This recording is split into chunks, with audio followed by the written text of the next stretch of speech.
नमस्कार दोस्तों, इस वीडियो में आप सीबीएसई बोर्ड के द्वारा आयोजित की गई सीटेट दिसंबर 2021 में दिनांक 16 दिसंबर के पेपर 1 के सीडीपी पार्ट का कंप्लीट सॉल्यूशन देखने जा रहे हैं। जैसा कि आपको ज्ञात होगा, सीटेट दिसंबर 2021 की परीक्षा ऑनलाइन हुई थी और कई शिफ्ट में परीक्षाएं हुई थी। मैं सभी शिफ्टों के डेडिकेटेड प्लेलिस्ट का लिंक आपको इस वीडियो के डिस्क्रिप्शन में दे रहा हूं। आप उन सभी प्लेलिस्ट को ओपन करके सभी वीडियोज़ को एक बार जरूर देख लीजिएगा परीक्षा में सम्मिलित होने से पहले।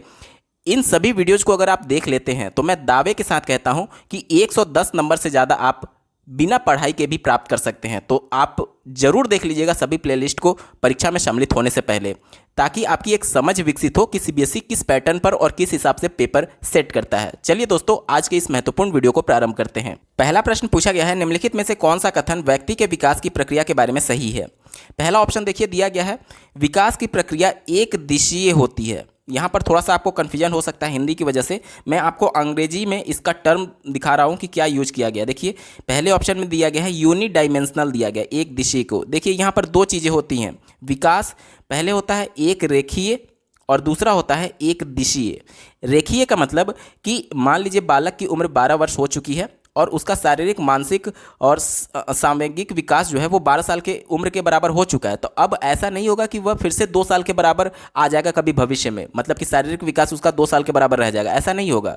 क्योंकि विकास चूंकि एक रेखीय होती है, यानी एक रेखा में ही आगे बढ़ेगी। जब वो उसका 12 साल वाला विकास हो चुका है तो अब वो उसके आगे ही बढ़ेगा, 13-14 साल का विकास होगा, शारीरिक और मानसिक विकास, ठीक है। तो ये एक रेखीय होता है। प्रश्न में आपसे डायमेंशनल बोला गया। देखिए डायमेंशनल मतलब होता है आयाम, यानी कि मान लीजिए कि अगर एक बच्चे का शारीरिक विकास हो रहा है तो ऐसा नहीं है कि केवल शारीरिक विकास ही होगा, उसका मानसिक विकास भी होगा, संवेगात्मक विकास भी होगा, और जितने भी आयाम होते हैं सब में उसी समय विकास हो रहे होंगे। तो यहाँ पर प्रश्न में दिया गया है कि केवल एक आयाम में विकास होता है, यूनि डायमेंशनल होता है, यानी कि ये कह रहा है कि केवल शारीरिक रूप से विकास होगा या फिर मानसिक रूप से विकास होगा। तो ये ऑप्शन गलत है, क्योंकि एक साथ सभी डायमेंशंस में विकास होते हैं। तो पहला ऑप्शन गलत हो जाएगा, क्योंकि सभी दिशाओं में विकास होते हैं एक ही साथ, ठीक है। दूसरा ऑप्शन देखिए, यह केवल व्यक्ति की आनुवांशिकता से प्रभावित होता है। देखिए यहाँ पर एक टर्म यूज किया गया केवल। जब भी किसी ऑप्शन में सीबीएसई के द्वारा जो सीटेट आयोजित किया जाता है उसमें कहीं पर भी ऑप्शन में अगर आपको केवल दिख जाए तो उस उत्तर को आपको नहीं चुनना है। क्यों? क्योंकि ये उत्तर को बहुत ज़्यादा संकुचित कर देता है। अब जैसे इसी ऑप्शन को देख लीजिए कि यह केवल व्यक्ति की आनुवांशिकता से प्रभावित होता है। अब मान लीजिए एक उदाहरण मैं देता हूं कि एक अच्छा बीज है, ठीक है, पौधे का बीज है, और बीज का मतलब क्या हुआ कि पौधे से आनुवांशिक गुण उस बीज में आ चुके हैं। लेकिन मान लीजिए उस साल पौधे को बोया गया लेकिन बारिश नहीं हुई। बारिश क्या था? वातावरण था। तो भले ही कितना अच्छा आनुवांशिक लक्षण उसमें था, लेकिन बारिश यानी कि वातावरण की वजह से वो बीज अच्छा फल नहीं देगा। तो यानी कि जो विकास होता है वो केवल आनुवांशिकता से प्रभावित नहीं होता है। इस वजह से ये भी उत्तर आपका नहीं हो सकता, ठीक है। इसी प्रकार से चौथे ऑप्शन को देखिए, विकास केवल वातावरणीय कारणों द्वारा निर्धारित होता है। यहाँ पर फिर से केवल वर्ड आया हुआ है। मैं यहाँ पर फिर से वही उदाहरण दूंगा कि मान लीजिए कि बारिश बहुत ज़्यादा हो गई लेकिन बीज उत्तम क्वालिटी का नहीं था, यानी उसमें आनुवांशिक लक्षण अच्छे नहीं थे, तो भी यहाँ पर फसल जो है वो अच्छा नहीं होगा, यानी विकास अच्छा नहीं हो सकता। तो ये भी ऑप्शन गलत हो गया। एक ही ऑप्शन बचा, ऑप्शन नंबर 3, विकास की प्रक्रिया में सांस्कृतिक विविधताएं होती हैं। ये आपका सही उत्तर हो जाएगा। क्यों? क्योंकि देखेंगे आप, विभिन्न संस्कृति में जो बच्चों का पालन पोषण होता है, जब बच्चे विद्यालय में जाते हैं तो सबकी बोली अलग होती है, उनकी संस्कृति के हिसाब से उनका रहन सहन अलग होता है। तो यह पूरी तरीके से उनमें विविधता लिए हुए होता है। इस वजह से आपका सही उत्तर हो जाएगा ऑप्शन नंबर 3, विकास की प्रक्रिया में सांस्कृतिक विविधताएं होती हैं, सही उत्तर है। अगला प्रश्न पूछा गया है, निम्न में से कौन सा प्रश्न बच्चों में विवेचनात्मक चिंतन का मतलब होता है क्रिटिकल थिंकिंग, ठीक है, को बढ़ावा देने का उदाहरण है। मतलब कि बच्चे को किस प्रश्न के उत्तर ढूंढने में ज़्यादा सोचना पड़ेगा, ये आपसे पूछा जा रहा है। पहला ऑप्शन दिया गया है, पता करो कि तटीय इलाके में रहने वाले लोग क्या खाते हैं और क्यों, ठीक है। अगले ऑप्शन को देखिए, भारत के 10 राज्यों के नाम बताइए। तो इसके लिए बच्चे को ज़्यादा सोचने की आवश्यकता नहीं है, वो जितने भी राज्य हैं उसमें से कोई भी 10 राज्य का नाम वो लिख करके बता देगा, ठीक है। अगला दिया गया है 2 से 10 के पहाड़े लिखो, वो रटा हुआ है, वो लिख करके बता देगा। अगला दिया गया है दी गई कविता का सुस्मरण करके वाचन करो, यानी याद करके उसको मौखिक रूप से बोलने के लिए कहा जा रहा है। तो इसमें भी उसको ज़्यादा दिमाग लगाने की आवश्यकता नहीं है, लेकिन पहले ऑप्शन को आप देखेंगे तो कह रहा है कि पता करो कि तटीय इलाके में रहने वाले लोग क्या खाते हैं। तो सबसे पहले तो वो जा करके तटीय वाले इलाकों के बारे में वो ज्ञान अर्जित करेगा कि आखिर ये लोग क्या खाते हैं और क्यों, मतलब उसको चिंतन करना पड़ेगा कि जो चीज़ें वो खा रहे हैं आखिर क्यों आवश्यकता पड़ी है ये चीज़ें खाने के लिए उनके लिए। तो ये इसके लिए उसको ज़्यादा सोचना पड़ेगा और यहीं आपका उत्तर हो जाएगा, क्योंकि इसी में सबसे ज़्यादा क्रिटिकल थिंकिंग होगा। पता करो कि तटीय इलाके में रहने वाले लोग क्या खाते हैं और क्यों। ऑप्शन नंबर 1 सही उत्तर है। अगला प्रश्न पूछा गया है विकास का चरणीय सिद्धांत। यहाँ पर देख लीजिए स्टेज थियरी की बात की गई है। निम्नलिखित नियमों में से किस पर स्पष्ट रूप से जोर देता है। तो सबसे पहले स्टेज थियरी के बारे में जान लीजिए। स्टेज थियरी के अंतर्गत विकास जो होता है वो कई चरणों में बटा होता है।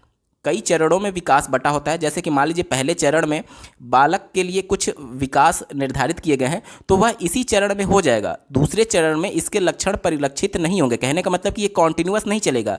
यहाँ पर ये पहला चरण खत्म हो रहा है तो यहाँ पर ये विकास हो चुका है। इसके बाद से दूसरे चरण में यानी कि इस वाले चरण में दूसरा विकास शुरू हो जाता है और ये विकास इसी चरण तक खत्म हो जाएगा और तीसरे चरण में अगला विकास शुरू हो जाएगा और इसी प्रकार से ये यहाँ तक खत्म हो जाएगा और चौथे चरण में अगला विकास शुरू हो जाता है। यानी कि जो विकास हो रहा है वो प्रत्येक चरण में कॉन्टिन्यूअस नहीं रह रहा है, मतलब निरंतर नहीं रह रहा है, वो उस चरण के अंतिम समय में समाप्त हो जा रहा है और अगले चरण में नए विकास फिर से शुरू हो रहे हैं। तो ये क्या दिखाता है, ये विकास की अनिरंतरता को दिखाता है। ऑप्शन नंबर 2 इसका सही उत्तर हो जाएगा। दोस्तों मैं यहाँ पर आपको श्योर करना चाहता हूँ कि इस पेपर में जो भी मैं उत्तर बताऊँगा वो सब कुछ मैंने CBSE के जो रिवाइज्ड आंसर की ऑफिशियल आंसर की जारी किए गए थे उससे कंफर्म करके बता रहा हूं, तो आप आंख बंद करके इस पर पूरी तरीके से भरोसा कर सकते हैं। अगला प्रश्न पूछा गया है निम्न में से कौन से कारकों द्वारा विद्यालयों में बच्चों का अधिगम से जुड़ाव प्रभावित होता है। पहला दिया गया है पारिवारिक सामाजिकरण। देख लीजिए परिवार और समाज में जो चीज़ें बच्चे देखते हैं वो उनके व्यवहार में भी परिलक्षित होता है, तो अधिगम से जुड़ाव में ये निश्चित तौर पर प्रभावित करेगा। तो पहला ऑप्शन सही होगा। ठीक है। दूसरा देखिए समकक्षी संबंध, मतलब कि जो बच्चे के हम उम्र होंगे उनका संबंध किन बच्चों से है। जैसे कि मान लीजिए कुछ शरारती बच्चों से उनका जुड़ाव है तो निश्चित तौर पर वो कक्षा में भी शरारत करेंगे और इस वजह से उनका अधिगम से जुड़ाव पूरी तरीके से प्रभावित होगा। इस वजह से ये भी सही है। तीसरा देखिए सांस्कृतिक मूल्य, वह किस संस्कृति में पला बड़ा है बालक, वह पूरी तरीके से प्रभावित करेगा। मान लीजिए कि सांस्कृतिक पृष्ठभूमि अच्छी नहीं रही होगी तो वह अधिगम से उस प्रकार से व्यवहार नहीं कर पाएगा जिस प्रकार से करना चाहिए, मतलब अधिगम से जुड़ाव महसूस नहीं कर पाएगा, अधिगम से ज़्यादा लगाव वो नहीं रखेगा। तो इस वजह से ये भी उत्तर सही हो गया। चौथा देखिए बच्चों का आत्मसम्मान, अगर कक्षा में बच्चे को बहुत ज़्यादा डांटा जाता है, उसको बार बार नीचा दिखाया जाता है तो वह हीन भावना का शिकार हो जाता है और अधिगम सही से नहीं कर पाता है, यानी कि ये भी सही होगा। तो इस प्रकार से आप देखेंगे कि चारों ऑप्शन सही है जो कि अधिगम से जुड़ाव को प्रभावित करते हैं। अब दिए गए विकल्प में देखिए ऑप्शन नंबर 3 देखिए 1, 2, 3 और 4 सभी ऑप्शन दिए गए हैं, इस वजह से उत्तर ऑप्शन नंबर 3 सही हो जाएगा। पांचवा प्रश्न पूछा गया था जीन पियाजे के अनुसार पूर्व संक्रियात्मक चरण में बच्चे निम्न में से क्या कर पाते हैं। पूर्व संक्रियात्मक अवस्था यानी बालक की आयु उस समय 2 से 7 साल के बीच में है। ठीक है। तो 2 से 7 साल के बीच में बच्चे इसमें से क्या कर पाते हैं आपसे पूछा जा रहा है। देखिए पहला ऑप्शन दिया गया है प्रतिलोमिक चिंतन, इसका मतलब होता है रिवर्स थिंकिंग, यानी कि मान लीजिए कि अगर कोई बालक है जिसको आपने बोला कि ये क्या लिखा है तो वो बता देगा कि वो लिखा है। ठीक है। और अगर आपने इसको ऐसे बना दिया, अब आप पूछेंगे कि क्या लिखा है तो वो बोलेगा क लिखा है, फिर आप पूछेंगे कि इसमें वह कहाँ गया तो वह उसको नहीं बता पाएगा। क्यों? क्योंकि जब भी किसी एक चिन्ह से वो आगे बढ़ जाता है तो पीछे वो नहीं आ पाता, रिवर्स नहीं हो पाता, यानी प्रतिलोमिक चिंतन उसमें विकसित नहीं हुआ है। इसी प्रकार से अगर यहाँ पे ये कर देंगे तो आप पूछेंगे क्या लिखा है तो वो बोलेगा 1 लिखा है। अगर फिर से आप इसको ऐसे कर देंगे तो फिर बोलेगा कि 4 लिखा है। लेकिन अब आप पूछेंगे कि 1 कहाँ गया तो वो उसको रिवर्स जा करके नहीं बता पाएगा कि इसमें छुपा हुआ है 1। ठीक है।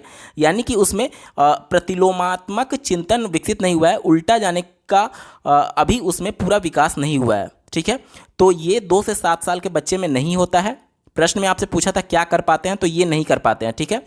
तीसरा ऑप्शन देखिए अनुक्रमिक वर्गीकरण, यानी कि हायरार्किकल क्लासिफिकेशन की बात की गई है, यानी कि किसी ग्रुप में कुछ चीज़ें दी गई हैं और उसको उसके हायरार्की के अनुसार व्यवस्थित करना, ये भी 2 से 7 साल के बच्चे नहीं कर पाते हैं, इस वजह से उत्तर नहीं होगा।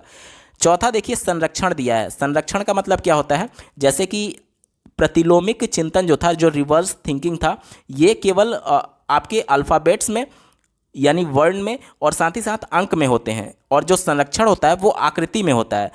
नियम वही है, चीज़ वही है, बस ये आकृति में होता है। जैसे कि देखिए, अगर मैं यहाँ पर ये बोलूँ कि मान लीजिए एक इस प्रकार का त्रिभुज है और बच्चे से पूछेंगे ये क्या है, तो वो बोलेगा त्रिभुज है। उसके बाद से अगर आप इसको ऐसे बना देंगे और अब पूछेंगे कि ये क्या है, तो बोलेगा अब ये आयत बन चुका है। अब अगर आप उससे पूछेंगे कि त्रिभुज कहाँ गया, तो वो बता नहीं पाएगा, यानी रिवर्स नहीं जा पा रहा है। किसी एक पॉइंट से आगे बढ़ जाने के बाद से पिछले पॉइंट पर वो वापस ना आ पाए, इसी को संरक्षण का अभाव कहते हैं, ठीक है। और अगर वो वापस आ जा रहा है तो उसको संरक्षण कहते हैं, ठीक है। तो यहाँ पर देख लीजिए, बात की गई थी पूर्व संक्रियात्मक अवस्था की, तो इसमें संरक्षण भी नहीं पाया जाता है। देखिए, संरक्षण जो होता है और प्रतिलोमिक चिंतन होता है, दोनों सेम होता है। अंतर सिर्फ इतना है कि संरक्षण जो होता है वो आकृति में पाया जाएगा, और जो प्रतिलोमिक चिंतन होता है वो वर्ण और डिजिट्स में पाए जाते हैं, ठीक है। तो 3 ऑप्शन कट गए, एक ही ऑप्शन बचा, प्रतीकात्मक खेल। ये 2 से 7 साल के बच्चे के बीच पाया जाता है, यानी पूर्व संक्रियात्मक अवस्था में पाया जाता है। ऑप्शन 2 इसका सही उत्तर हो जाएगा। छठा प्रश्न पूछा गया था, एक छोटी बालिका प्रतीकात्मक खेल कर पाती है और अभी दूसरे व्यक्ति का दृष्टिकोण नहीं समझ पाती है, ठीक है। यहाँ पर देख लीजिए, प्रतीकात्मक खेल कर सकती है, यानी कि वो संवेदी गामक से आगे बढ़ चुकी है, यानी पहला ऑप्शन कट गया। दूसरा इसमें दिया गया है, शर्त दिया गया है कि वह दूसरे व्यक्ति का दृष्टिकोण नहीं समझ पाती है। दृष्टिकोण ना समझ पाने का मतलब ये हुआ कि वह मूर्त संक्रियात्मक अवस्था में भी नहीं है, क्योंकि जो चीज़ें देख रही है उसको भी वो समझ नहीं पा रही है, ठीक है। अगला देखिए, और वह अपनी पकड़ से बाहर की घटनाओं की वजह आसानी से परेशान हो जाती है। यहाँ पर देख लीजिए, अपनी पकड़ से बाहर की घटना के वजह से वो परेशान हो जाती है। अपनी पकड़ से बाहर कहने का मतलब कि अमूर्त चीज़ों के बारे में वो सोच नहीं पाती है, यानी कि औपचारिक चिंतन भी कट हो गया। एक ही ऑप्शन बचा कि वह पूर्व संक्रियात्मक अवस्था में हो सकती है। देखिए क्या पूछा जा रहा है, जीन पियाजे के द्वारा सुझाए गए चरणों में से कौन सा चरण इस बालिका के वर्तमान स्तर को अंकित करता है, तो ये पूर्व संक्रियात्मक अवस्था को अंकित करता है। ऑप्शन नंबर 2 इसका सही उत्तर हो जाएगा। 7वां प्रश्न पूछा गया था, निम्न में से कौन सा अभिलक्षण कोहल वर्ग के नैतिक विकास मॉडल में सम्मिलित है। इनके मॉडल में जो सम्मिलित है वहीं आपसे पूछा जा रहा है। पहला ऑप्शन देखिए, नैतिक विकास के चरणों का स्वरूप सार्वभौमिक होता है, ये उनके मॉडल में प्रस्तुत किया गया है, यानी यही आपका सही उत्तर हो जाएगा। ऑप्शन 1 इसका सही उत्तर है।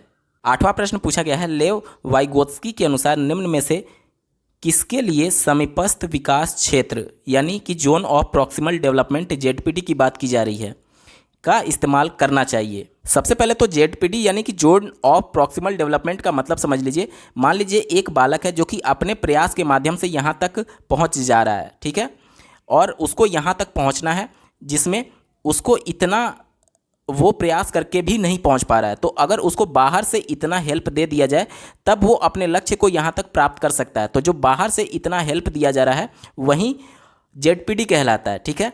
तो ये किस में देना चाहिए, ये प्रश्न पूछा जा रहा है। तो देखिए, अध्यापन और मूल्यांकन दोनों में देना चाहिए। ऑप्शन 1 इसका सही उत्तर हो जाएगा। 9वां प्रश्न पूछा गया है, एक विशिष्ट संप्रत्यय को पढ़ाने हेतु एक अध्यापिका बच्चे को आधा हल किया हुआ उदाहरण देती है, ठीक है, आधा सॉल्व किया हुआ उसको एग्जाम्पल दिया जाता है। लेव वाइगोत्स्की के अनुसार अध्यापिका किस रणनीति का इस्तेमाल कर रही है, तो वो इसके फोल्डिंग का इस्तेमाल कर रही है। ऑप्शन नंबर 2 पाड़ इसका सही उत्तर है। 10वां प्रश्न पूछा गया था, निम्नलिखित में से कौन सी अभिवृत्ति एक प्रगतिशील कक्षीय माहौल के अनुसार है। पहला दिया गया है, निर्णय निर्धारण में बच्चों की सहभागिता, ये होना चाहिए क्योंकि बच्चे जितना सहभाग करेंगे उनका अधिगम उतना ही ज़्यादा स्थायी होता है। दूसरा दिया गया है, भयमुक्त अधिगम वातावरण की संरचना, ये भी होनी चाहिए। और तीसरा दिया गया है, विद्यार्थियों की व्यक्तिगत विभिन्नताओं का ध्यान रखना, ये भी होना चाहिए क्योंकि अगर व्यक्तिगत विभिन्नताएं का ध्यान नहीं रखा जाएगा तो जो एक दूसरे से बच्चे अलग हैं वो हीन भावना का शिकार हो जाएंगे। तो तीनों ऑप्शन सही है और सीबीएसई बोर्ड ने रिवाइज्ड आंसर की में इन तीनों ऑप्शन को सही मान लिया था। 11वां प्रश्न पूछा गया था, यह महत्वपूर्ण है कि कोई अध्यापक बच्चों को बुद्धि लब्धि यानी कि आईक्यू के आधार पर स्थिर समूहों में पृथक ना करे, क्योंकि तो क्यों पृथक नहीं करना चाहिए आईक्यू के आधार पर आपसे पूछा जा रहा है। पहला दिया गया है, यह अध्यापक के लिए असुविधाजनक है, ये कोई भी सटीक उत्तर नहीं है, ठीक है।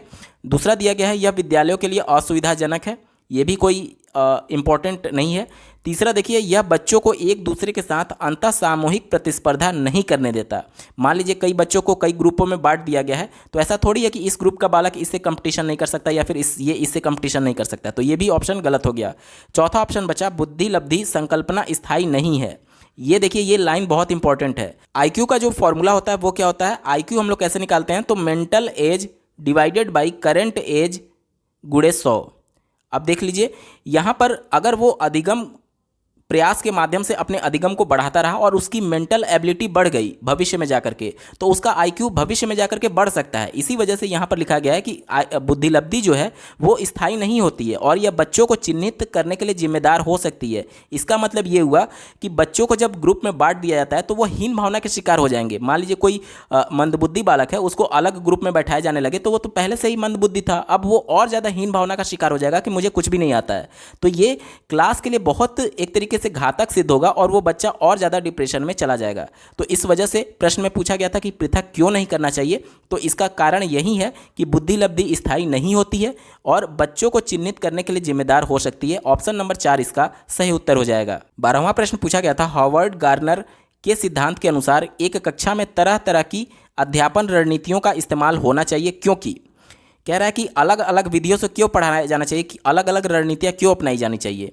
तो पहला ऑप्शन दिया गया है, यह बहुबौद्धिकता को निष्पादित करने में मदद करता है। यानी कि अलग अलग रणनीतियों से पढ़ाएंगे तो जो बच्चे का माइंड है, सबका जो क्षमता है वो अलग अलग है और अलग अलग रणनीतियों की मदद से सभी को वही कॉन्सेप्ट समझाया जा सकता है। यानी कि इसमें क्या होगा, इससे फ़ायदा ये होगा कि बहुबौद्धिकता, यानी जितने ज़्यादा बच्चे रहेंगे उन सबका माइंड अलग होने की वजह से जितना रणनीति अलग रखा जाएगा सबके लिए हेल्पफुल होगा और बहुबौद्धिकता को बढ़ावा मिलेगा। ये ऑप्शन सही हो सकता है। दूसरा देखिए, यह सामान्य बौद्धिकता को बढ़ाने में मदद करता है।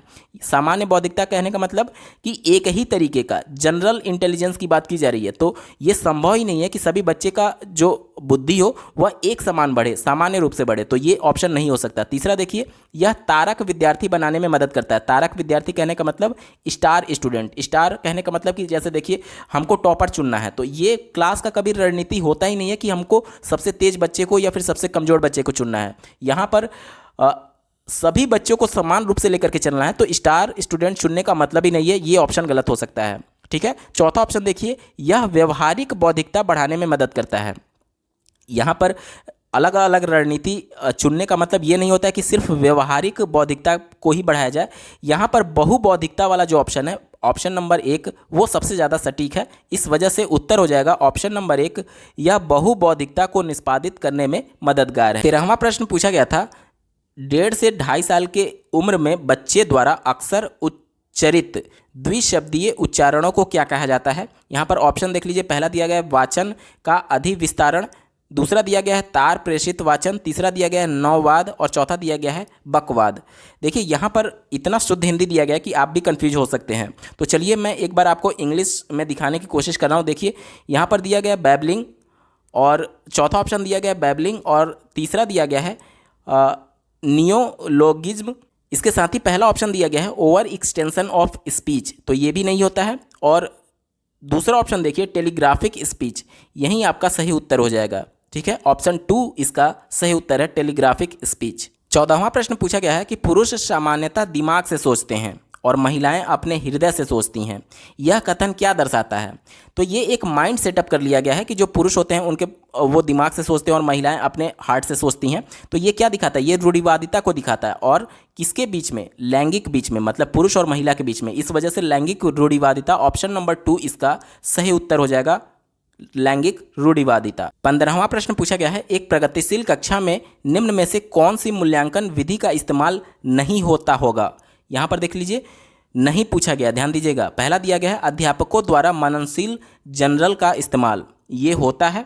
ठीक है, इस वजह से उत्तर नहीं होगा क्योंकि प्रश्न में नहीं पूछा गया। दूसरा दिया गया स्व मूल्यांकन एवं समकक्षी मूल्यांकन, ये भी होता है क्योंकि बालक जो होंगे उनके जो समकक्षी होते हैं उनसे भी पूछ करके बालक का मूल्यांकन किया जाता है और बालक स्वयं अपना मूल्यांकन भी करते हैं। इस वजह से ये ऑप्शन सही है, इस वजह से आपका उत्तर नहीं हो सकता है। चौथा ऑप्शन दिया गया है विद्यार्थियों के पोर्टफोलियो तैयार करना, ये भी होता है, इस वजह से उत्तर नहीं होगा।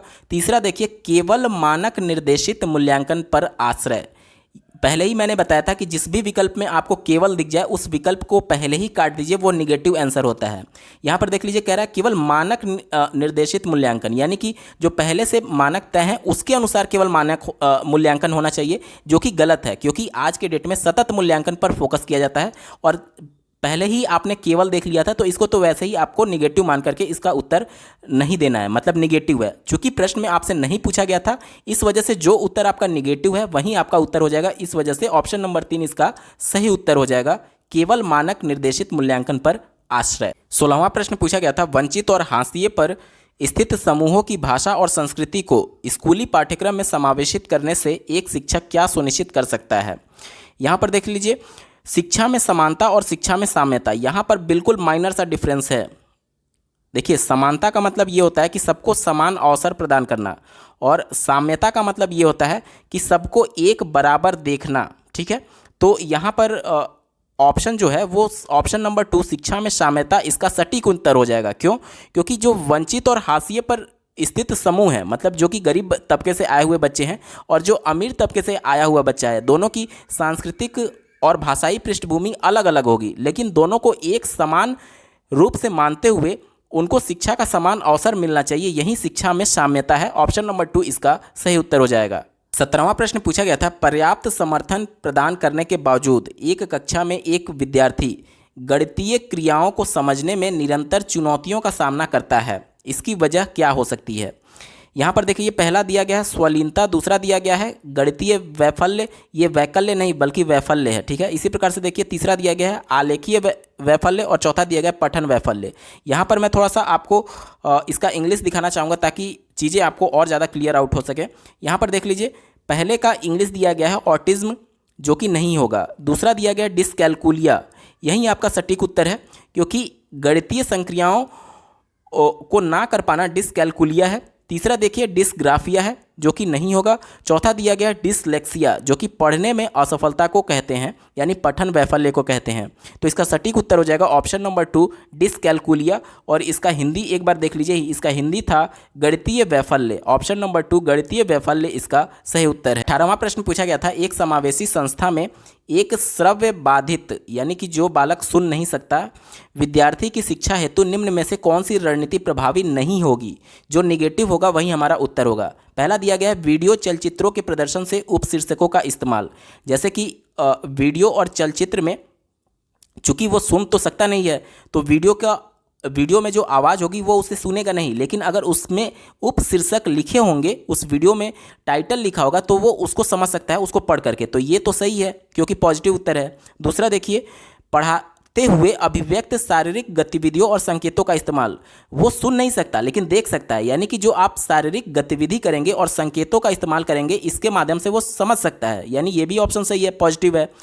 तीसरा देखिए, मौखिक संप्रेषण के साथ साथ शाब्दिक और चित्रित संप्रेषण का इस्तेमाल। देखिए, मौखिक संप्रेषण चूंकि वो श्रव्य बाधित था, यानी सुन नहीं सकता, ठीक है, लेकिन जब इसका शाब्दिक और चित्रित संप्रेषण किया जाएगा चित्रों के माध्यम से, तो भले भी वो सुन नहीं सकता लेकिन चित्र देख करके वो समझ सकता है, यानी ये भी पॉजिटिव हो गया। जो चीज़ें पॉजिटिव हैं वो आपका उत्तर नहीं हो सकती, क्योंकि प्रश्न में आपसे नहीं पूछा गया है। एक ही ऑप्शन बचा, ऑप्शन नंबर 4 संप्रेषण हेतु मुख्यतः मौखिक माध्यम पर ही आश्रित रहना। यहाँ पर देख लीजिए, पर ही, जैसे पहले मैंने बताया कि केवल, पर ही, मतलब ये संकुचित उत्तर होते हैं जो कि निगेटिव की तरफ इशारा करते हैं। मतलब कह रहा है कि केवल उसको मौखिक माध्यम पर ही आश्रित होना चाहिए, केवल एक ही पर आश्रित बताया जा रहा है।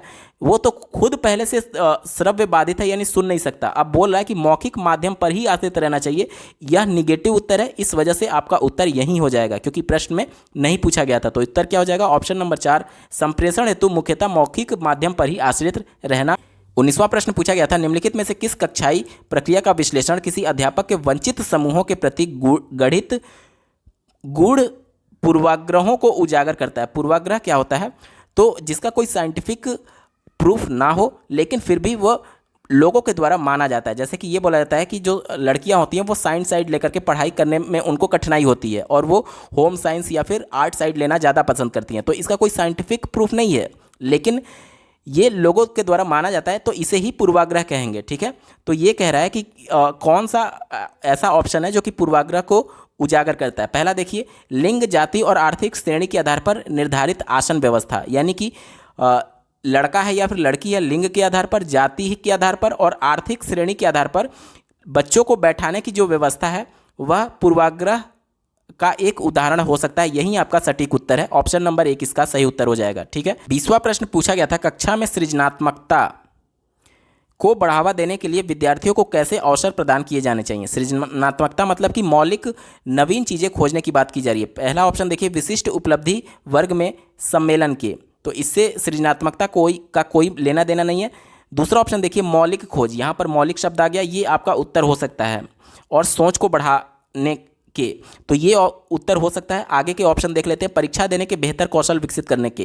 देखिए, सृजनात्मकता केवल परीक्षा देने से नहीं आती है, बल्कि नए नए तरीके से सोचने से सृजनात्मकता आती है। तो परीक्षा का तो कोई संबंध ही नहीं है। चौथा देखिए, अभिसारिक सोच रखने से, अगर यहाँ पर अपसारी होता तो फिर उत्तर हो सकता था, लेकिन अभिसारिक है, इस वजह से उत्तर नहीं हो सकता। एक ही ऑप्शन बचा, ऑप्शन नंबर 2, मौलिक खोज और सोच को बढ़ाने के, इसका सही उत्तर हो जाएगा। 21वां प्रश्न पूछा गया है, एक संरचनात्मक कक्षा में बच्चों की संज्ञानात्मक सहभागिता को किस प्रकार सुसाधित किया जा सकता है। पहला दिया गया है, बच्चों के वार्तालाप द्वारा। देखिए, जितना ज़्यादा बच्चों से वार्तालाप करेंगे उतना ही ज़्यादा वो सहभाग लेंगे, यानी बच्चे एक्टिव रहेंगे कक्षा में, तो पहला ऑप्शन हो सकता है। दूसरा देखिए, अध्यापक के संवेगों के द्वारा। संवेग का मतलब इमोशंस। यहाँ पर अध्यापक जो होगा वो कभी खुश मुद्रा में या बच्चों को हंसा करके पढ़ाएगा, कभी बच्चों के गलती पर वो गुस्सा भी करना चाहेगा, और कई बार वह उनको अलग अलग संवेगों के माध्यम से उनको एक तरीके से मोटिवेट भी करने की कोशिश करेगा, यानी कि इसके माध्यम से भी सहभागिता को बढ़ाया जा सकता है। तीसरा देखिए, बच्चों के सकारात्मक परस्पर संबंधों द्वारा, तो ये भी ऑप्शन सही है। चौथा देखिए, बाह्य रूप से अधिरोपित अनुशासन द्वारा। यहाँ पर अधिरोपित मतलब जबरदस्ती थोपना, जबरदस्ती अनुशासन थोप करके किसी को भी अनुशासित नहीं किया जा सकता, तो ये तो एक निगेटिव आंसर है, तो ये नहीं हो सकता। बाकी के पहला, दूसरा और तीसरा पॉजिटिव आंसर है, ये तीनों हो सकते हैं। अब देखिए किस विकल्प में पहला, दूसरा और तीसरा दिया गया है। ऑप्शन नंबर 3 देखिए, पहला, दूसरा और तीसरा इसका सही उत्तर हो जाएगा। 22वां प्रश्न पूछा गया है, बच्चों की असफलता अक्सर विद्यालय की असफलता होती है, निम्न में से कौन सा कथन इस वाक्य का समर्थन करता है। पहला दिया गया है, स्कूलों का अस्तित्व विद्यार्थियों के सामर्थ्य में विभेदीकरण करने हेतु है। कह रहा है कि स्कूल सिर्फ इसलिए होते हैं कि बच्चे कितने क्षमतावान हैं उनको अलग अलग बांटने के लिए। क्या ये पॉजिटिव उत्तर है? आप कहेंगे नहीं है, इस वजह से उत्तर नहीं हो सकता। दूसरा देखिए, बच्चे इसलिए असफल होते हैं क्योंकि विद्यालय बच्चों के सीखने की विविध गतिविधियों का संज्ञान नहीं करते। ये ऑप्शन सही हो सकता है। आगे के ऑप्शन देख लेते हैं। बच्चे इसलिए असफल होते हैं क्योंकि वह विद्यालय की जरूरतों का अनुपालन नहीं करते। यहाँ पर बच्चे विद्यालय से नहीं है, विद्यालय बच्चों से है। ठीक है, तो ये तो पहले ही निगेटिव उत्तर है, तो गलत हो जाएगा। चौथा देखिए, बच्चे योग्यता की कमी और निम्न बुद्धि लब्धि की वजह से असफल होते हैं। अगर ऐसा रहता तो फिर विद्यालय होते क्यों? अगर जन्मजात बुद्धि लेकर के पैदा होते बच्चे तो फिर विद्यालय जाने की आवश्यकता क्या होती थी? तो ये तो वैसे ही निगेटिव हो गया। तो एक ही ऑप्शन बचा, ऑप्शन नंबर 2, बच्चे इसलिए असफल होते हैं क्योंकि विद्यालय में बच्चों के सीखने की विविध गतिविधियों का संज्ञान नहीं करते हैं। 23वां प्रश्न पूछा गया था, किसी संप्रत्यय के प्रासंगिक और अर्थपूर्ण होने के लिए क्या आवश्यक है, यानी बच्चे को कोई चीज़ अच्छे से समझ में आए इसके लिए क्या आवश्यक है। पहला दिया गया है, उपयुक्त परिभाषा द्वारा पढ़ाया जाना। देखिए, परिभाषा केवल बता देना ये पूरी तरीके से निगेटिव उत्तर होता है, क्योंकि बच्चे को केवल रटाना नहीं है, परिभाषा केवल आप उसको बता देंगे तो उसमें समझ विकसित कहाँ हुआ। दूसरा देखिए, बच्चे के जीवन संबंधित सामाजिक परिप्रेक्ष्य से जोड़ करके, ये सबसे ज़्यादा पॉजिटिव उत्तर होता है जब बच्चे को उसके परिवेश से जोड़ करके पढ़ाया जाता है, क्योंकि बच्चे के जो परिवेश होते हैं वह उन सभी चीज़ों को जल्दी अडॉप्ट करता है, क्योंकि आसपास की चीज़ों को जब वो देख रहा है तो उनमें जो मूर्त चिंतन होता है वो प्रबल होता है, और वो जो चीज़ें देखते हैं उसमें जल्दी से वो चिंतन करके उसमें अधिगम उनका स्थायी किया जा सकता है। तो दूसरा ऑप्शन पॉजिटिव हो सकता है। आगे के ऑप्शन देख लेते हैं।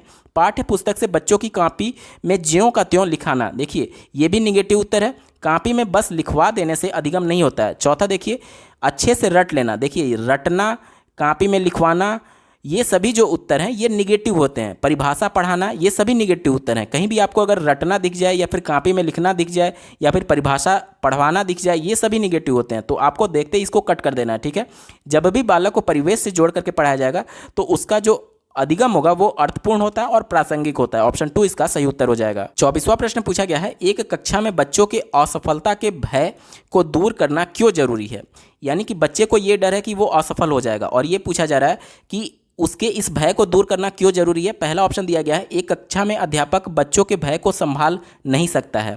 तो ये तो कोई उत्तर नहीं हुआ कि बच्चे को भय देना ही क्यों है, उसके भय को संभालने की आवश्यकता ही क्या है। तो ये तो वैसे ही निगेटिव है, तो उत्तर नहीं हो सकता है। दूसरा ऑप्शन दिया गया है, विद्यालय बच्चों के भावात्मक जीवन की जिम्मेदारी नहीं ले सकते।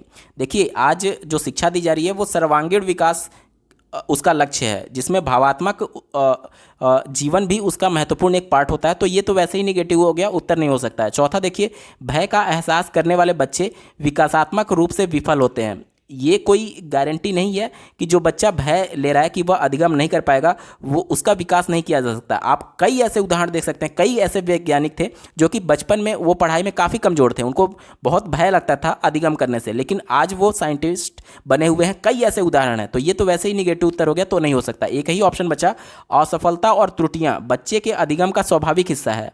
आपने पढ़ा होगा भूल एवं प्रयत्न का सिद्धांत।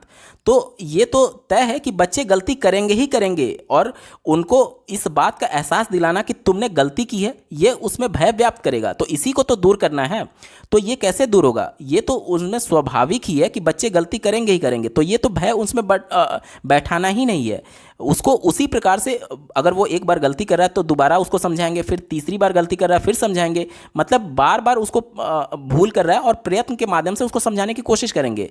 तो यही आपका सटीक उत्तर हो जाएगा, ऑप्शन नंबर 3। 25वां प्रश्न पूछा गया था, अक्सर यह तर्क दिया जाता है कि पुरस्कार देना अधिगमकर्ताओं को अभिप्रेरित करने का उत्तम तरीका नहीं है, क्योंकि पहला दिया गया है, इससे आंतरिक अभिप्रेरणा क्षीण होती है। ये उत्तर हो सकता है। आगे के एक बार देख लेते हैं, इससे आंतरिक अभिप्रेरणा बढ़ जाती है। तीसरा दिया गया है, इससे बाह्य अभिप्रेरणा क्षीण होती है। और चौथा ऑप्शन एक बार देख लेते हैं, इससे आंतरिक और बाह्य अभिप्रेरणा दोनों ही क्षीण होती है। पुरस्कार की बात की जा रही है, पुरस्कार बार बार क्यों नहीं देना चाहिए ये पूछा जा रहा है। ठीक है, देखिए, पुरस्कार देने से जब भी किसी को पुरस्कार दिया जाता है तो बालक इंटरनली मोटिवेट होता है। मतलब कि पुरस्कार देने से वो बच्चा और ज़्यादा एक तरीके से उत्साहित होता है कि वो आगे और ज़्यादा मेहनत करेगा ताकि और उसको पुरस्कार मिले। लेकिन पुरस्कार अगर बार बार दिया जाने लगे तो उसमें वो एहसास ही ख़त्म हो जाएगा। वो तो उसके लिए तो वो नॉर्मल हो जाएगा कि यार बार बार तो इनाम मिल ही रहा है, क्या ज़रूरत है इंटरनली मोटिवेट होकर के ज़्यादा प्रयास करने की। तो किसी भी चीज़ की जब अधिकता होती है, चाहे वो मोटिवेशन ही क्यों ना हो, चाहे पुरस्कार जो कि पॉजिटिव मोटिवेशन का काम करता है, अगर वो बहुत ज़्यादा रिपीट किया जाने लगे तो जो उसका आंतरिक अभिप्रेरणा है, यानी खुद से जो वो इंटरनली मोटिवेट हो रहा था, वो कमजोर हो जाएगा, वो क्षीण हो जाएगा। ठीक है, तो ऑप्शन नंबर 1 इसका सही हो जाएगा, इससे आंतरिक अभिप्रेरणा क्षीण होती है। 26वां प्रश्न पूछा गया है, निम्न में से अभिलक्षणों का कौन सा दल उत्तम समस्या समाधानकर्ताओं को इंगित करता है? मतलब कि जो अच्छे से समस्या को हैंडल कर सकते हैं, उनका कौन कौन सा प्रॉपर्टीज हो सकता है, दिए गए ऑप्शन में से आपसे पूछा जा रहा है। पहला दिया गया सृजनात्मकता। तो ये तो ठीक है कि जितना ज़्यादा बच्चा क्रिएटिव रहेगा वो समस्या को उतनी ज़्यादा अच्छे तरीके से हैंडल कर सकता है। दूसरा दिया गया है प्रतिक्रियात्मक अन्यता की कमी। इसका मतलब ये होता है कि लैक ऑफ रिस्पॉन्स सेट। मतलब कि देखिए, लैक ऑफ रिस्पॉन्स सेट का मतलब ये हो गया कि जो रिस्पॉन्स बच्चा देता है वह एक तरीके से उसके पास कई सेट होते हैं जिसमें से वह रिस्पॉन्स कर रहा है। तो ये कह रहा है कि उसमें कमी है, प्रतीकात्मक अन्यता की कमी, यानी कि उसके पास रिस्पॉन्स सेट जो पहले से रटे रटाए चीज़ें हैं उसकी कमी है। तो ये तो अच्छी बात है कि वो चीज़ों को रट नहीं रहा है, मतलब कि सृजनात्मक है, वो चीज़ों को कई सेट बना करके पहले से नहीं रखा है कि हम अगर ये प्रश्न पूछा जाएगा तो मैं ये उत्तर दूंगा, ये प्रश्न पूछा जाएगा तो मैं ये उत्तर दूंगा। ये ऐसे बच्चे क्या बोले जाते हैं, ये सेट उनके पास पहले से तैयार रहता है जिसमें से वो वही चीज़ें रटी रटाए उत्तर देते हैं। तो यहाँ पर कमी है, यानी कि वो रटी रटाए चीज़ों का उत्तर नहीं दे रहा है। तो ये तो अच्छी बात है, यानी वो नई नई तरीकों से समस्या का समाधान करने की कोशिश करेगा। ठीक है, तो ये सही है। तीसरा देखिए, अपसारी चिंतन। अपसारी चिंतन जो है वो क्रिएटिव थिंकिंग को ही बढ़ावा देता है, यानी कि एक प्रॉब्लम के चारों दिशाओं में सोचना, कई तरीके से सोचना, ये अपसारी चिंतन होता है। ठीक है, तो पहला ऑप्शन ही सबसे ज़्यादा पॉजिटिव है, यही आपका सटीक उत्तर हो जाएगा। सृजनात्मकता, प्रतीकात्मक अन्यता की कमी और अपसारी चिंतन उत्तम समस्या समाधान की ओर इंगित करता है। ऑप्शन 1 इसका सही उत्तर होगा। 27वां प्रश्न पूछा गया है, शिक्षिका के विद्यार्थियों की, यहाँ पर देख लीजिए किस विद्यार्थी की बात की जा रही है, खास करके जो सुविधा वंचित वर्ग के बच्चे हैं उनकी बात की जा रही है। सफलता और असफलता के बारे में विचार अक्सर उनके सीखने व अभिप्रेरणा को प्रभावित करते हैं। इस संदर्भ में निम्न में से कौन सा कथन सही है? पहला दिया गया, शिक्षक की अपेक्षाएं बच्चों के सीखने को बेहद प्रभावित करती हैं। यहाँ पर देख लीजिए, जो पहले से ही गरीब तबके के बालक हैं, जो कि असुविधा उनको पहले से ही थी, अब टीचर पहले से ही उनसे अपेक्षा लगा लिया है कि ये बच्चे फर्स्ट आएंगे। अब उन पर इतना ज़्यादा वो ध्यान देने लगा, इतना ज़्यादा प्रेशर, बच्चे प्रेशर में आ गए कि उनका जो अधिगम था वो पूरी तरीके से प्रभावित हो जाएगा। ये तो स्वाभाविक है, यानी पॉजिटिव उत्तर है, तो ये हो सकता है। अगला देखिए, शिक्षक को कक्षा में बच्चों की स्वायत्तता पर काबू रखना चाहिए। देखिए, बच्चे के लिए स्वतंत्रता सबसे ज़्यादा महत्वपूर्ण है, उसको बिल्कुल छोड़ देना। आजकल का जो शिक्षा है उसमें टीचर एक सिर्फ मार्गदर्शक के रूप में कार्य कर सकता है, उस पर कोई भी पाबंदी नहीं लगा सकता। तो ये तो पहले ही इसको निगेटिव बना रहा है, इस वजह से उत्तर नहीं हो सकता। तीसरा देखिए, शिक्षक को बच्चों को प्रतिस्पर्धा करने व एक दूसरे से बेहतर करने के लिए प्रोत्साहित करना चाहिए। देखिए, ये नॉर्मल बच्चे होते हैं तो उसके लिए हो सकता था उत्तर, लेकिन यहाँ पर देख लीजिए, पहले से ही ये बच्चे बहुत ज़्यादा डीमोटिवेट हो चुके हैं, क्योंकि वो उस वर्ग से आ रहे हैं जो पहले से गरीब हैं, ठीक है, और जिनको सुविधाएं नहीं मिली हैं। अब टीचर बार बार उनको इस बात के लिए प्रोत्साहित कर रहा है कि आप सभी बच्चों से कंपटीशन करिए, उनसे आपको आगे निकलना है, प्रतिस्पर्धा करना है। तो ऐसा नहीं होना चाहिए, क्योंकि बच्चे पहले से ही अधिगम के लिए तैयार नहीं है और आप उस पर और ज़्यादा प्रेशर बना रहे हैं कंपटीशन करने के लिए। तो ये भी एक निगेटिव उत्तर हो जाएगा। चौथा देखिए, शिक्षक को ऐसे विद्यार्थियों को हर हालत में असफलता से बचने के लिए रणनीतियों में प्रशिक्षण देना चाहिए। देखिए, यहाँ पर फिर से एक निगेटिव वर्ड आ गया, हर हालत में। हर हालत में, हर कीमत पर, केवल, पर ही, ऐसे कुछ वर्ड्स होते हैं सीबीएसई के द्वारा जो प्रत्येक परीक्षा में पूछे जाते हैं, जो कि निगेटिव होते हैं, और इस प्रकार के उत्तर को देख करके आपको तुरंत काट देना चाहिए, क्योंकि ये एक संकुचित उत्तर की तरफ इशारा करता है। अब दिए गए ऑप्शन में देखिए, पहला ऑप्शन ही सही उत्तर होगा। शिक्षक की अपेक्षाएं बच्चों के सीखने को बेहद प्रभावित करती हैं, क्योंकि बच्चा पहले से ही गरीब तबके से आया हुआ है, सभी सुविधाओं से वंचित है। अब उस पर ज़्यादा प्रेशर नहीं डाला जा सकता, क्योंकि अगर टीचर बहुत ज़्यादा एक्सपेक्ट कर लेगा तो बच्चे वैसे ही प्रेशर में आ जाएंगे और वो अधिगम स्थायी उनका अच्छे से नहीं हो पाएगा। तो पहला ऑप्शन इसका सही हो जाएगा। 28वां प्रश्न पूछा गया था, शिक्षिका कक्षा में सकारात्मक रूप से सीखने का वातावरण किस प्रकार सुनिश्चित कर सकती है। पहला दिया गया है, एक तय एवं निर्धारित समय सारणी का अनुपालन करके। यहाँ पर कह रहा है कि एक फिक्स्ड टाइम टेबल होना चाहिए। मान लीजिए टाइम टेबल इतना कड़ा कर दिया जाए कि प्रत्येक बच्चा 10 बजे आएगा और 11 बजे तक क्लास चलेगी। क्या इससे बच्चे सीख सकेंगे? बच्चा 10 बजे तो आ जाएगा, डर के मारे वो 11 बजे तक बैठा भी रहेगा, लेकिन क्या वो सीख पाएगा? नहीं सीख पाएगा। ये एक निगेटिव उत्तर है, उत्तर नहीं हो सकता है। दूसरा देखिए, पुरस्कार एवं सजा का प्रयोग कर बच्चों को अनुशासित रख करके। देखिए, पुरस्कार और सजा ये एक तरीके से उसको मोटिवेट तो करेंगे, लेकिन कुछ हद तक ही करेंगे, क्योंकि लगातार अगर उसको पुरस्कार दिया जाने लगे तो अभी हमने पिछले प्रश्न में देखा कि वह उसका आदी हो जाएगा। बाद में उसको लगने लगेगा यार हर बार तो पुरस्कार मिल रहा है या फिर बार बार मुझे सजा दी जा रही है, तो उसका मन पढ़ाई से हट सकता है, अधिगम से उसका मन हट सकता है। इस वजह से बार बार पुरस्कार और सजा और अनुशासन में ज़बरदस्ती रखना ये उपाय नहीं हो सकता, निगेटिव है, इस वजह से उत्तर नहीं होगा। तीसरा देखिए, बच्चों के संवेगों को सीखने की प्रक्रिया का हिस्सा बना करके। बच्चों के संवेगों का मतलब कि बच्चा दुखी है, बच्चा किस मूड में है, पढ़ने के मूड में है अथवा नहीं, तो इन सभी का ध्यान रख करके इसको सीखने की प्रक्रिया का हिस्सा बनाकर ही उसको अधिगम के लिए प्रेरित किया जा सकता है। मतलब कि ऐसा नहीं है कि बच्चे को आप इग्नोर करके ज़बरदस्ती पढ़ाए जा रहे हैं, उसका मूड नहीं है लेकिन फिर भी आप पढ़ाए जा रहे हैं। तो बच्चा जो है वह मुख्य बिंदु में है और आप उसको इग्नोर नहीं कर सकते। यही एक पॉजिटिव उत्तर है। आगे का ऑप्शन देख लीजिए, बच्चों की क्षमता के आधार पर उनका विभेदीकरण करके। ये देखिए, बार बार कक्षा में बच्चों को बांटने की बात की जा रही है कि तुम कमज़ोर बच्चे हो, तुम तेज बच्चे हो, तुम मध्यम बच्चे हो, सबको अलग अलग बांट देना। तो पहले से ही बच्चा पढ़ नहीं रहा था, अब उसको और आप हीन भावना का शिकार कर देंगे कि ये बच्चा कमज़ोर है तो उसको अलग बांट करके, तो ये तो वैसे ही निगेटिव हो गया। समूहों में बांटना कभी भी इसका हल नहीं होता है अधिगम के लिए। तो इस प्रकार के ऑप्शन को देख करके आपको तुरंत कट कर देना है। तो एक ही ऑप्शन बचा जो कि सटीक है, बच्चों के संवेगों को सीखने की प्रक्रिया का हिस्सा बना करके उस जो सीखने का वातावरण है उसको सुनिश्चित किया जा सकता है सकारात्मक रूप से। ठीक है, उत्तर हो जाएगा ऑप्शन नंबर 3। 29वां प्रश्न पूछा गया था, क्या एक शिक्षक को कक्षा में सत्ताधारी व्यक्ति के रूप में देखा जाना चाहिए जिसे कोई चुनौती नहीं दे सके।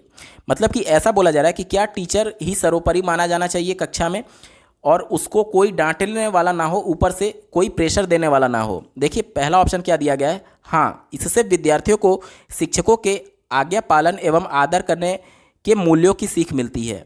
तो बच्चे तो डर के मारे वहाँ पर आदर करना सीख जाएंगे, क्योंकि वो एक तरीके से सत्ताधारी व्यक्ति है, बच्चे उसे डरेंगे, आदर करेंगे, लेकिन पीछे हटते ही फिर उसको अपशब्द भी बोलेंगे, क्योंकि आदर अंदर से निकलता है, ना कि आप प्रेशर से उसको आदर और इस प्रकार के मूल्य सिखा सकते हैं। ठीक है, तो पहला तो वैसे ही निगेटिव है, उत्तर गलत हो गया। दूसरा देखिए, हाँ, केवल ऐसा शिक्षक ही विद्यार्थियों को स्पष्ट मार्गदर्शन एवं यथा तार्किक संज्ञानात्मक स्पष्टता प्रदान कर सकता है। देखिए, सत्ताधारी व्यक्ति यानी कि यहाँ पर स्ट्रिक्ट टीचर की बात की जा रही है, लेकिन अगर हम लोग बात करें एनसीएफ 2005, तो वह बच्चे को सर्वोपरि मानता है, ना कि टीचर को। टीचर एक मार्गदर्शक के रूप में होना चाहिए, ना कि हिटलर के तौर पर होना चाहिए। तो दूसरा ऑप्शन निगेटिव है, इस वजह से उत्तर नहीं हो सकता। तीसरा देखिए, नहीं, विद्यार्थी ऐसे शिक्षकों से प्रश्न पूछने में हिचकते हैं जिसे उनकी सांप्रदायिक स्पष्टता में कमी रह जाती है। ये ऑप्शन सटीक है, क्योंकि बच्चे डरेंगे उस टीचर से। बच्चे जब टीचर एक तरीके से सर्वोपरि मान लिया जाएगा, तो बच्चे उनसे प्रश्न कहाँ पूछेंगे, वो तो डरेंगे। तो ये आपका एक उत्तर हो सकता है। चौथा देखिए, नहीं, आज के तकनीकी युग में शिक्षक विद्यार्थियों की अधिगम प्रक्रिया में अप्रासंगिक है। यहाँ पर यह कहा जा रहा है कि आज के तकनीकी युग में शिक्षक जो है विद्यार्थियों की अधिगम प्रक्रिया में अप्रासंगिक है। तो ये निगेटिव उत्तर है। ये कह रहा है कि शिक्षक की आवश्यकता ही नहीं है। ऐसा नहीं है कि शिक्षक बिल्कुल आवश्यक नहीं है, शिक्षक आवश्यक है, लेकिन एक मार्गदर्शक के तौर पर। यह कह रहा है कि आज के तकनीकी युग में, मतलब आज कंप्यूटर का युग है, तो सिर्फ टेक्नोलॉजी का यूज करके अधिगम किया जा सकता है, ऐसा संभव नहीं है। टीचर होना चाहिए, लेकिन मार्गदर्शक के रूप में होना चाहिए। तो दिए गए ऑप्शन में ऑप्शन नंबर 3 ही सटीक है। ऑप्शन 3 इसका सही उत्तर हो जाएगा। दोस्तों, हम लोग वीडियो के बिल्कुल अंतिम पड़ाव में आ चुके हैं। अभी तक का ये वीडियो आपको कैसा लगा कमेंट करके जरूर बताइएगा, क्योंकि आपका एक कमेंट मुझे मोटिवेट करेगा ऐसे ही महत्वपूर्ण वीडियो लाने के संदर्भ में। इस प्रश्न पत्र के सीडीपी पार्ट का अंतिम प्रश्न पूछा गया था, कक्षा में परिचर्चा के दौरान एक शिक्षिका को विद्यार्थियों के गलत उत्तर सही करने चाहिए। पहला दिया गया, मतलब ये कह रहा है कि कोई विद्यार्थी गलत उत्तर दे दिया है, तो क्या टीचर को सही करना चाहिए अथवा नहीं। यह कह रहा है, पहला ऑप्शन दिया गया, हाँ, बच्चों की त्रुटियों को तुरंत संशोधन करना चाहिए। आगे देख लीजिए, दूसरा ऑप्शन दिया गया है, नहीं, बच्चों को अभिव्यक्त करने के लिए प्रोत्साहित करना चाहिए बिना गलत होने के भय के। यहाँ पर देख लीजिए, पहला जो ऑप्शन दिया गया है कि तुरंत उसको संशोधित करना चाहिए। यहाँ पर अगर आप उसको सही कर देंगे, जैसे मान लीजिए बच्चा क को बार बार गलत लिख रहा है और इसको ऐसे बस लिख दे रहा है, तो अगर मान लीजिए आप उसको तुरंत संशोधित तो कर देंगे, लेकिन वो सीखा कहाँ, वो बार बार घर पर जा करके ऐसे ही गलती करेगा। तो बेहतर ये है कि उसमें इस प्रकार की संकल्पना विकसित किया जाए कि वह समझ सके कि आखिर वो गलती कहाँ कर रहा है। ठीक है, तो पहला उत्तर नहीं हो सकता। क्यों? क्योंकि ये उस समय बच्चा समझ जाएगा, लेकिन उसको समझ नहीं विकसित हुआ कि आखिर वो गलती क्या कर रहा है। ठीक है, दूसरा ऑप्शन देखिए, नहीं, बच्चों की अभिव्यक्ति के लिए। यहाँ पर देख लीजिए, बच्चे जब अभिव्यक्त करेंगे तब उनका अधिगम स्थायी होता है। अभिव्यक्ति के लिए प्रोत्साहित करना चाहिए बिना गलत होने के भय के, मतलब बच्चे के मन में ये डर नहीं बैठना चाहिए कि उसने गलत उत्तर दिया है। अगर ये डर बैठ गया तो वो बच्चा टीचर से पूछेगा ही नहीं कि उसने उत्तर गलत दिया है या फिर सही दिया है। तो पहली बात तो भय होना ही नहीं चाहिए। ठीक है, तो इसमें ये पॉजिटिव चीज़ दिया है कि बिना भय के, और ये बोला है कि बच्चे को अभिव्यक्ति का मौका मिलना चाहिए। जब भी वह इस प्रकार के मौके मिलेंगे उसको, तो वो उसके लिए पॉजिटिव काम करेगा। ये एक पॉजिटिव ऑप्शन है। तीसरा देखिए, गलत उत्तर हमेशा संज्ञानात्मक स्पष्टता की कमी को दर्शाते हैं एवं इसे उन्हें हमेशा सुधारना चाहिए। ये तो बात सही है कि संज्ञानात्मक अस्पष्टता को दर्शाते हैं। इसका मतलब ये नहीं है कि उसको संज्ञानात्मक समझ ही नहीं है, उसको बुद्धि ही नहीं है। बार बार कई मनोवैज्ञानिकों के द्वारा प्रयत्न एवं भूल का सिद्धांत दिया गया, मतलब ये तो उसके स्वभाव में ही है कि वो गलती करके ही सीखेगा। तो ये कहना कि ये उसकी कमी है, ये गलत उत्तर है, ये निगेटिव है, इस वजह से उत्तर नहीं हो सकता। ठीक है, अगला देखिए, बच्चे स्कूल में सही जानकारी प्राप्त करने के लिए आते हैं, इसलिए उनके उत्तरों को तुरंत सुधार देना चाहिए। देखिए, यहाँ पर तुरंत सुधारने से उसको गलती का एहसास नहीं होगा, मैंने पहले ही डिस्कस कर लिया। इस वजह से ये भी एक निगेटिव उत्तर है। बच्चे को खुद समझ में आना चाहिए कि आखिर उसने गलती क्या किया है, तो इसके लिए ये जरूरी है कि उसमें अभिव्यक्ति करने के लिए मौका दिया जाए। तो ऑप्शन नंबर 2 इसका सटीक उत्तर हो जाएगा। ऑप्शन 2 इसका सही उत्तर है। दोस्तों, ये पेपर पूरा आपका सॉल्व हो चुका है। आपको ये वीडियो कैसा लगा कमेंट करके जरूर बताइएगा। साथ ही सीटेट दिसंबर 2021 के सभी शिफ्टों के पेपर का कंप्लीट सॉल्यूशन देखने के लिए आप इस वीडियो का डिस्क्रिप्शन जरूर चेक करिएगा। इस वीडियो को देखने के लिए आपका बहुत बहुत धन्यवाद। भगवान करे आपका दिन शुभ हो।